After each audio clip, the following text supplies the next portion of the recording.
Friends, இது வரைக்கும் நான் பண்ணாத ஒரு புது விஷயத்த வந்து என்னோடய தோட்டத்துக்கு நான் பண்ண போகிறேன். இது நிறைய பேர் ஆல்ரெடி பண்ணிகிட்ருக்காங்க. ரீசெண்ட் டேஸில் இது ஃபேமஸாகவும் இருக்குது. பட் நான் ட்ரை பண்ணதில்ல. சரி, எனக்கு ட்ரை பண்ணலான்னு சொல்லிவிட்டு இந்த ரோஜா செடி இருக்கு இல்லைங்களா, இதில் புது தளிர்கள் எதுவுமே வரலை.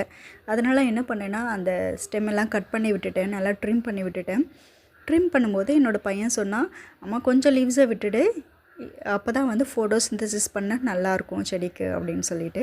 ஸோ கொஞ்சம் லீவ்ஸ் மட்டும் விட்டுட்டேன். அதுக்கப்புறம் கட் பண்ணி விட்டு அந்த ஸ்டெம்லலாம் ஆலோவேரா ஜெல்லை வந்து தடவி விட்டுட்டாங்க. ஸோ தட் அந்த ஸ்டெம் வந்து காயாமல் இருக்கும் அப்படிங்கிறதுக்காக. ஸோ அதுக்கப்புறம் நான் என்ன ட்ரை பண்ணேன்னா, ப்ரூ இன்ஸ்டன்ட் காஃபி பவுடர் இருக்குது இல்லைங்களா, அதை வந்து நான் ஓரமாக கொடுத்துருக்கேங்க. நல்ல மண்ணை கிளறி விட்டுட்டு ஒரு 10 ருபீஸ் பேக்கெட் எடுத்து அதில் ஒரு பாதி பவுடர் இருக்கும், அந்த பவுடரை போட்டு வச்சுருக்கேன்.